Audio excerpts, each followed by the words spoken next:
A night of comebacks in the NHL. The Leafs get a much-needed win with a big third-period rally. The Blues snap their ugly skid with a comeback, and the Canucks and Predators go overtime in Nashville. Details coming up on this edition of Locked On NHL Game Night. When that final horn sounds, you know it's time for Locked On NHL Game Night. All the post-game reactions to every game across the league, every single night, with insights only the hosts at Locked On can provide. Prepare to experience game day reactions like never before. Only on Locked On NHL Game Night. Your team every day.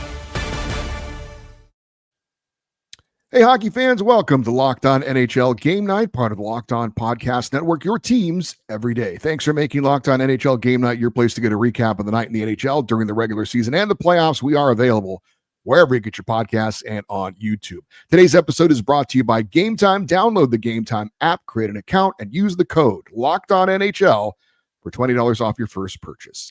I'm Eddie Garcia, an LA Kings fan out on the West Coast. He is Alex Wiederspiel, a New York Rangers fan on the East Coast. And together we're here to tell you about all the goals, saves, big moments, and stories from the night in the NHL with an assist from some of our local Locked On experts who cover those teams. And Alex, we had a night of comebacks around the National Hockey League. A light night, but an eventful night.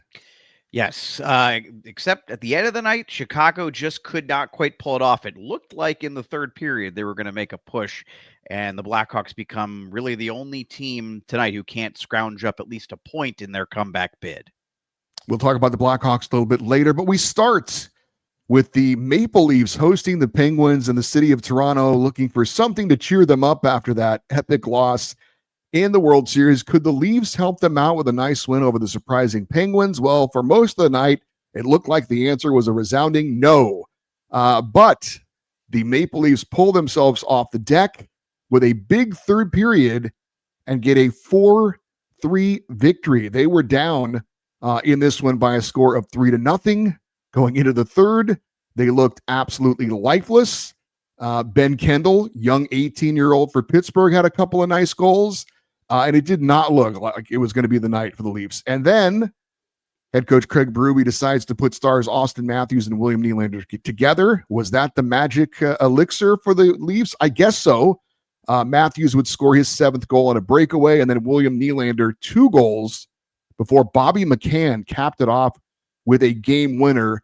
The Leafs had 3 goals in 3 minutes and 24 seconds, just exploded on Pittsburgh, and they had no answer in this one. And again, Toronto gets a much needed victory after a really poor 2 periods of hockey. The Leafs, by the way, that line outchanced their opponents on the ice 5-1 in 7 minutes. So that's pretty good. You create 5 scoring chances in 7 minutes of action together, and 3 of those find the back of the net. That feels pretty good. You talk about lifeless. Those are good numbers.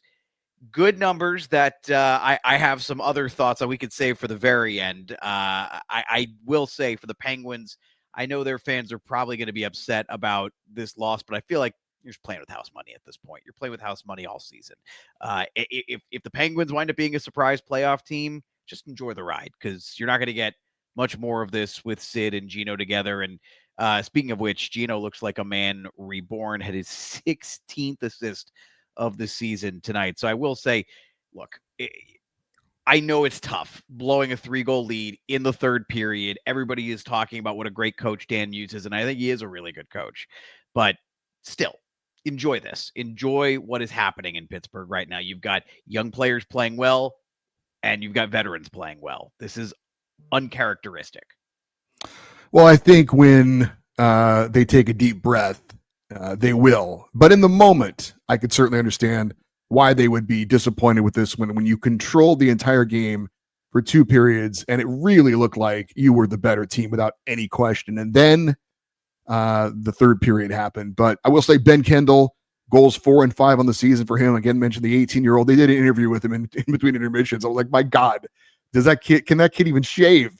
I mean, such a baby face, but he is tied for the rookie lead in goals now with Matthew Schaefer, the number 1 overall pick of the New York Islanders. So a quiet beginning maybe to his career if you're not familiar with the Penguins, but Ben Kendall is a name to keep in mind. And Crosby and Malkin were both, for 2 periods, outstanding in this one. Crosby had a great assist to Erik Karlsson, and Malkin was drawing penalties, coming up just missing on attempts, scoring attempts.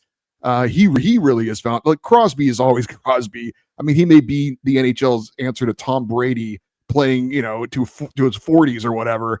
But Malkin is the one I'm really surprised at. And I guess it's maybe contract year, wants to keep his career going in Pittsburgh. By the way he's playing, I could certainly understand if they would consider doing that after probably going into the season thinking, yeah, this is the last year for Gino and the Berg. Yeah. That was, I think, the thought. I mean, it felt like a fait accompli, as the French or French Canadians would say, coming into this season, that either Malkin was either done with the NHL or would be done with Pittsburgh and would continue playing elsewhere. In fact, I would not have been surprised if he had been good and Pittsburgh had been bad. I wouldn't have been surprised if there was a possibility of a Mike Sullivan reunion in the offing. I don't see how that could possibly occur now at this point. Gino looks way too valuable to the Penguins at the moment. And I get that's tough because Penguin fans were probably counting on those assets. But if Pittsburgh is in the playoff race and every indication is that they are going to be, I don't see how you even consider a trade of Gino Smith, of Evgeny Malkin right now. Well, you are in West Virginia. We forgive you for that one. Tristan Jarry, it looked like he was cruising just like the rest of the team for 2 periods. He allowed 4 goals on just 20 shots in the loss. Pittsburgh 8-4-2 on the season. Still a lot better than most of us could have imagined.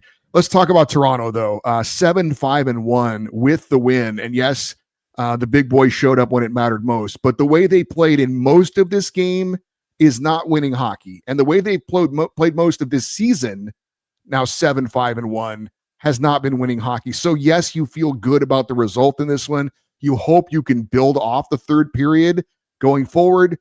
But this is not the way you want to make your living, having epic third period home comebacks. It's just not sustainable for having a good season and getting back into the playoffs and doing something. So yes, Toronto won. Yes, you're happy about it in the moment, but they got to play a lot better going forward. Well, against better defensive teams, right? Because that's the thing about Pittsburgh. Think about 2 things here that we know. Team defense, we felt like was going to be a concern at the blue line. We felt like it was going to be a concern amongst the forwards when you look at the bottom 6 and you look at the way Evgeny Malkin's defensive game has declined as well. They're without Ricard Raquel. And yes, the goaltenders early on have been kind of playing above their skis a little bit. And it would expect a little bit of regression from those 2 goaltenders. Maybe Shilov's has some more juice because he's a younger goalie, but I feel like we've kind of seen what Jarry is these last couple of seasons. This is not going to work against most other teams. I will say gutty, gritty, all those things are good. You're right. You're bang on. Toronto's got to play better earlier because you go up against some of the better defensive teams in the league. And I'm not even talking about some of the better NHL teams. You look at the top of scoring chances or high danger scoring chances against, and there are some pretty middling teams at the top there, but teams that will lock it down on you in the third period if they're up by 3 goals. It's the New York Rangers. It's the Philadelphia Flyers, if you can believe that, the way they're playing team defense under Rick Tocchet right now. You can't do that. So worth noting that the Leafs have got to figure this out because they cannot walk in with a 3-goal deficit against some of the better defensive teams. This is a Pittsburgh team who I think we feel like is going to trade some chances throughout the course of this season. Anthony Stolarz allowed 3 goals on 37 shots in net for Toronto. Obviously, William Nylander was back from injury, so hopefully he can stay healthy for them. They need him, obviously, with the 2-goal game. Chris Tanev out for Toronto after being taken off the ice on a stretcher recently. However, they did say he did not sustain a concussion on that play, which was really, really surprising and good news for him. Justin Brazeau did not play for Pittsburgh, and Noel Acciari was injured in this game with an upper body injury, left early and did not return.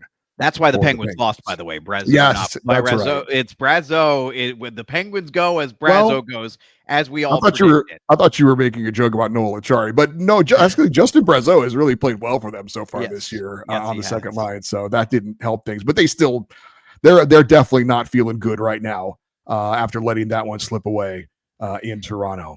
If I may put Yes. one cherry on top of all of this, and I know you want to do this. Yes. it's a rotten cherry. And may I just say, having to watch the highlights of this game while Eddie Garcia is texting me the play-by-play because the game's on NHL Network and I cannot watch this. And I am not the only one. I'm not the only one who covers this sport or watches this sport in any capacity who had this same complaint. I think the over-indexing of NHL Network games is brutal because I'm blacked out for any Pittsburgh or Columbus game, which is even weirder. I'm 3 hours from Columbus. Any Blue Jackets game, blacked out. Penguins, blacked out. NHL Network, you got to get on more. You got to get in more places, and B, we got the silly blackout restrictions, man. I'm not going to the Penguins game. You know what I mean? Like that's not happening. I will leave it at this, that this is antiquated and ridiculous, and for a league that desperately needs eyeballs, this is not how to do it. Fair enough. Connor McDavid has a big milestone. Would it come in a win for the Oilers? Details on that next on Locked On NHL Game Night. The NBA is back, and there's no better place to get in on the action than FanDuel, the official sports betting partner of the NBA. If you miss the start of a game or you want to ride the hot hand, FanDuel has live bets on everything from who will score next to fourth quarter comebacks. Plus, you can even combine your live bets into a same-game parlay for a shot at a bigger payout. It keeps every game exciting, especially when your team's making that late push. Right now, FanDuel is giving new customers $300 in bonus bets when your first $5 bet wins. So head to FanDuel.com to sign up and play your game with FanDuel, the official sports betting partner of the NBA. And most people can't name all their financial accounts or even what they're worth, whether it's 401ks, properties, or investments. And when you don't have the full picture, you can end up leaving money on the table. That's why there is Monarch. It's an all-in-one personal finance tool that brings your entire financial life together in one clean, easy-to-use interface on your laptop or phone.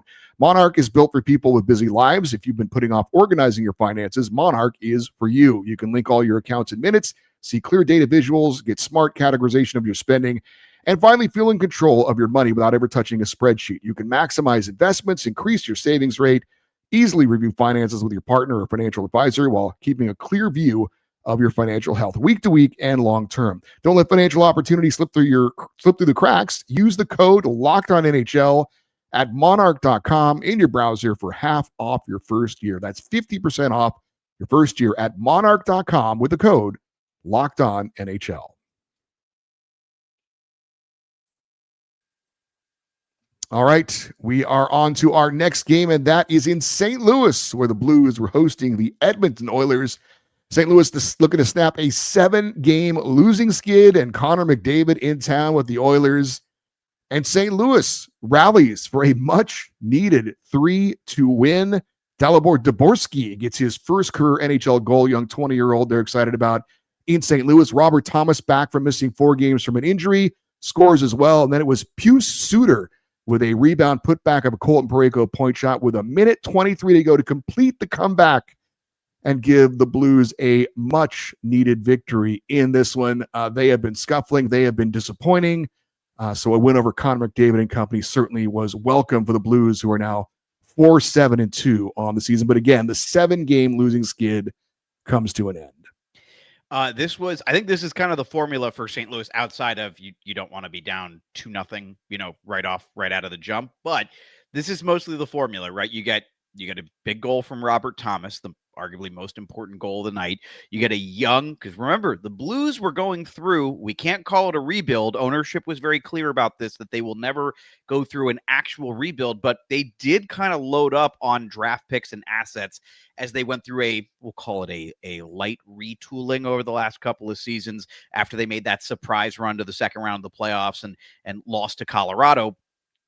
Dalibor Dvorsky was one of the guys that they brought in as a high draft pick out of that light retooling, we'll call it. He gets a goal tonight, as you mentioned. He got them on the board in this one. And then Pius Suter, guy that I'm a huge fan of, and one of the reasons why I thought this is a St. Louis team that has a legit chance at, I think, before the 7-game losing streak, because right now I don't know how to feel about them, but before the 7-game losing streak and during the offseason, I thought this is a Blues team that I think has a legit chance to win a playoff round this year. We know they came very close to doing it last year, but Suter, guy who can play on the power play, guy who can play on penalty kill, guy who plays well at 5-on-5, he's developed really, really nicely as sort of a guy who was on the fringes of the league and now is a pretty critical middle six, bottom six piece for the St. Louis Blues, or previously for the Vancouver Canucks.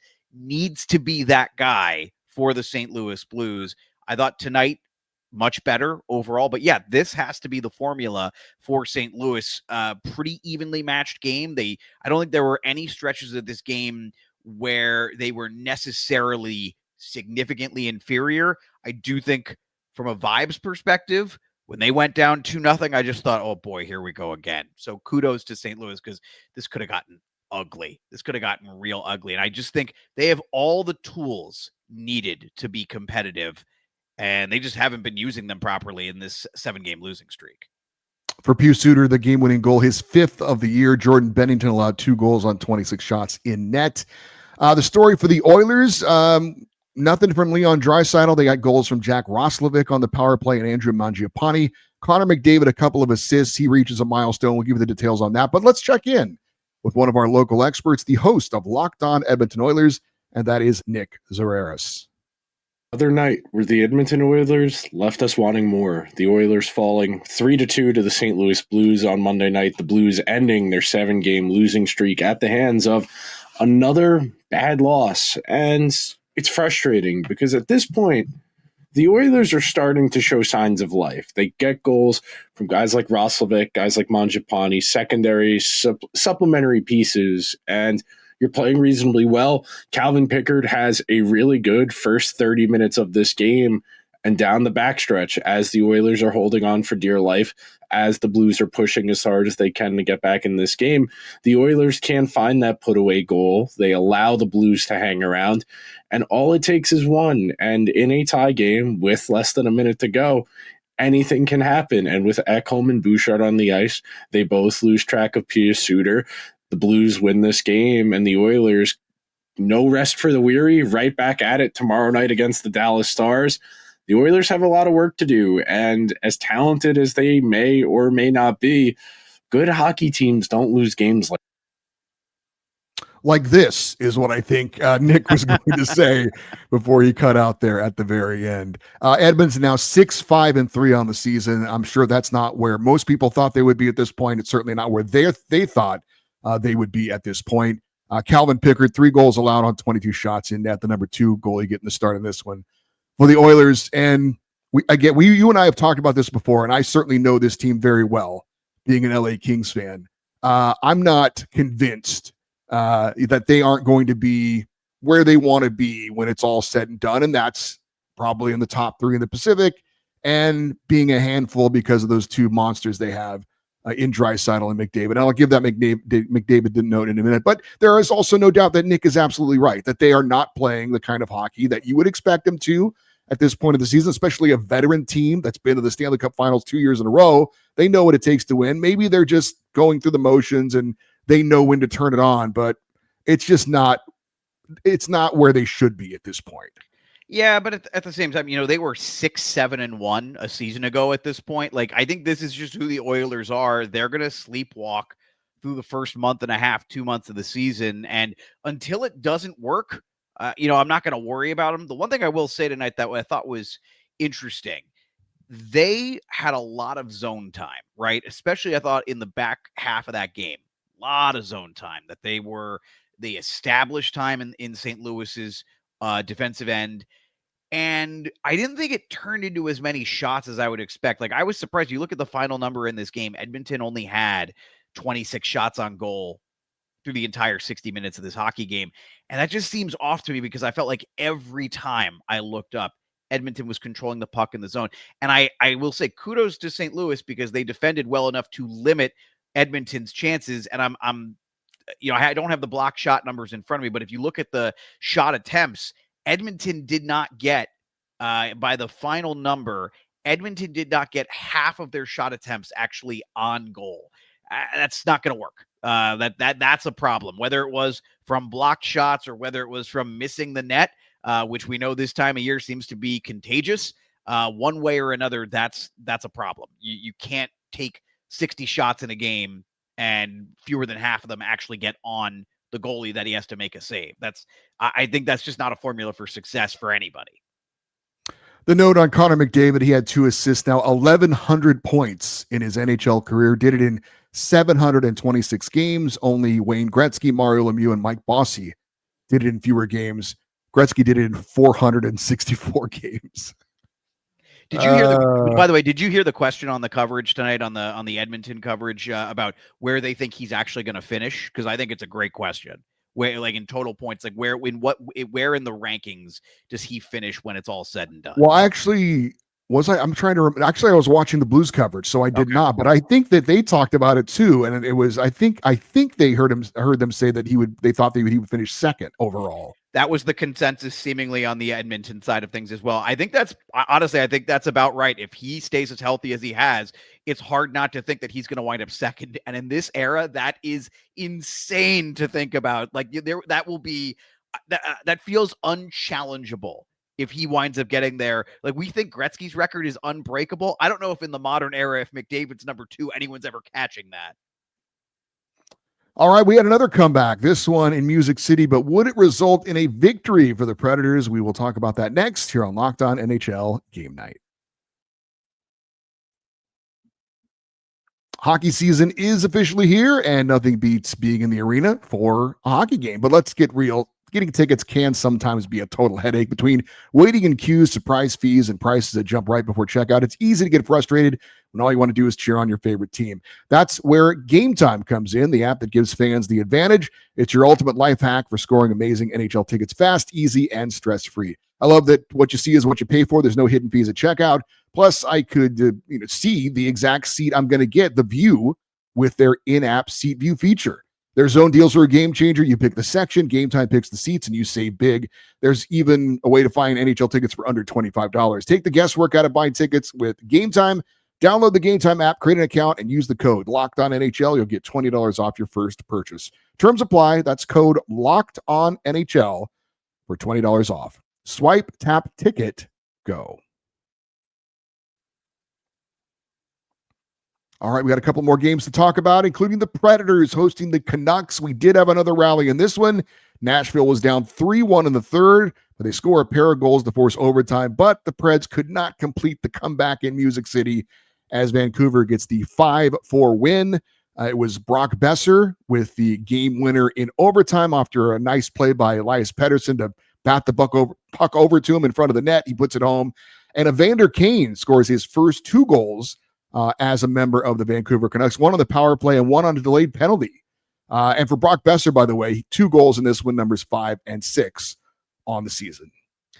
I texted you this. I think it was like seconds before Nashville tied it up. Both of these teams, I get real meh vibes from both of these teams right now. Vancouver is now 7-7. Nashville is 5-6-3. Nashville wasn't very good last year. And the thing is, like, Vancouver, I want to think they could be better than this. When you think about, like, the pieces or the elements of a good team, the bones of what they kind of need are there. But I don't know that I'm bought in on the coach. I mean, I get that Rick Tocchet chose to leave, didn't want to stick around for whatever reason. I feel like the bones are there. Hedl is still out, and that's a problem because it's a question of whether or not he's a legit second line center or more of a high end scoring third line center, perhaps. But he looked good in the games that he played for Vancouver. He just can't stay on the ice. So I watched this Vancouver team, and I think they're probably a little better than a true talent 7-7 team. But boy, when I watch them, I'm not seeing much to get excited about there. And I think that's really true for Nashville. The one thing I'll say for the Predators, I believe this is the second time they've played Vancouver this season, and this was a much better performance than the second time around, if I remember correctly. It was a very, very low event game the first time they played in Nashville. So I thought they were a little better, especially making that push later on. They were getting to high danger areas, and that's what you've got to do if you're Nashville. You're not going to get easy goals with this Predators team. You got to find the tough areas of the ice.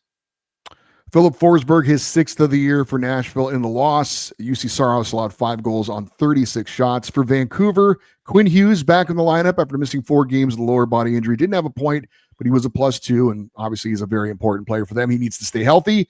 Thatcher Demko as well, 4 goals on 29 shots in the overtime victory for Vancouver. And that brings us to our final game of the night. It was in Seattle, where the surprising Kraken were hosting the, I guess, somewhat surprising Blackhawks, certainly more competitive this year. But in the end, it was Seattle posting the 3-1 victory. So no comeback in this one, as we talked about earlier. Jamie Alexiak gets a goal. Matty Beniers on the power play scores what ends up being the game winner. And Jordan Eberle late with the dagger, his 5th of the year. Joey Decord is having a really nice year for Seattle in net. He allowed 1 goal on 30 shots. The Kraken, I thought, honestly, going into this year, might be a team that finished last in the Pacific. Clearly, they have surprised me a lot so far. 6-2-4, unbeaten at home in regulation, where they're 4-0-2. And Lane Lambert, their head coach, 3rd coach in 3 years, but he's so far pushing the right buttons for this Seattle squad. Yeah, and I will say I'm not a huge Lane Lambert guy. I think if you go back and look at some of his numbers with the Islanders, he lived off kind of the reputation of Barry Trotz before him. You look, especially some of their defensive numbers were dreadful under Lane Lambert. But I will say, pushing the right buttons right now as well. I think that's well said. And Joey Decord, kudos to him, man. Big night tonight. He's been good. He's had some nights like tonight where he's been great. There were moments where I thought Chicago was going to make a push in this one. We saw the goal they scored late to cut the lead in half and make it 2-1. It looked like they were, I was thinking we were going to get another overtime game at that point. That we were going to get Chicago and Seattle decided in the 3-on-3, in which case I would probably favor Chicago and their team speed. And that was not the case tonight. Seattle's another team like Vancouver, where if you look at like the bones of what they have, there's enough to not be a total bottom feeder. I think Matty Beniers and Shane Wright form an effective 1-2 punch. They've got scoring depth down the lineup. Guys like Jared McCann, who, again, who knows if that's a player who's going to be on the team come the trade deadline. Jordan Eberle, there's scoring depth there. And Brandon Montour has been really good since coming back, obviously dealing with a really tough personal issue, losing his older brother to ALS way too young. I think that has been a huge boon, though, having him back for Seattle. I don't remember if it was with you or Shu that I mentioned this with, but if you go back and look at the games that Montour was out for and the last game that he played in, they had like a 3-game stretch where it took them all 3 games to create as many high danger chances as they did in the entire last game Montour played before he took his leave of absence. So they need to have Brandon Montour. That's the guy who helps make this offense go, whether at 5-on-5 or on the power play. So the bones are kind of there for Seattle, I think, not to be a bottom feeder, but I feel like it's one of those things where the spine is weak. And if they have issues, if they have injury issues, I think you could be right that things could fall apart. But if Decord keeps playing like this, who knows? I mean, we know goaltenders can completely change the course of a season, right? The Chicago Blackhawks are now 5-5-3 on the year. Let's get a report from them, on them, I should say, from the host of Locked On Chicago Blackhawks. That's Jack Bushman. A frustrating 3-1 loss to the Seattle Kraken, as they've now lost each of their first 3 games to begin their road trip and 4 of their last 5 overall. And it wasn't a horrible performance by the Blackhawks by any means, as they outshot the Kraken 30-24 in this contest and definitely had more possession in the offensive zone than they did. But Joey Decord simply continues to have their number. He stopped 29 of the 30 shots that he faced, with the Blackhawks only managing to beat him once, which came on a beautiful play by Connor Bedard to set up Andre Burakovsky in front. Bedard at least extended his point streak to 5 games, while Burakovsky extended his to 4 and has also found the back of the net in 3 consecutive contests now. But that was all the offense the Blackhawks could muster up. Decord was big for the Kraken, while their defensemen also did a really good job of blocking shots in front of him. I'll get into more takeaways from this contest on tomorrow's episode of Locked On Blackhawks. Eddie, All right, I'm really thanks. glad. by the way, that he brought up Bedard, because I don't know. I every game I watch, he's just doing something crazy where he wins a puck battle that he has no business winning at his size. He's like 5'11", 190, right? And he's just powering against guys who are way bigger than him to win pucks. I feel like he's taken a huge step. Andre Burakovsky is 5th of the year, and Arvid Soderblom took the loss in net for Chicago. 3 goals allowed on 24 shots. Alex, did you have a final thought you wanted to share before we close out this show? Just that I wish NHL Network would figure things out for the love of goodness. I just want to watch hockey. It shouldn't be this difficult to watch games. And what's even worse is you're pulling games off of like pretty good local broadcasters, throwing them on the NHL Network, and the broadcasters are fine, but they don't always know the teams, and usually they don't know the teams as well as the local guys do. So that's tough for me. I don't understand what the appeal. I would love someone to sit me down and explain this to me, what the appeal of having it on the NHL Network, a channel many people do not have, and throwing on non-local broadcasters on. I just don't get it. I'm befuddled, Eddie. I don't understand it.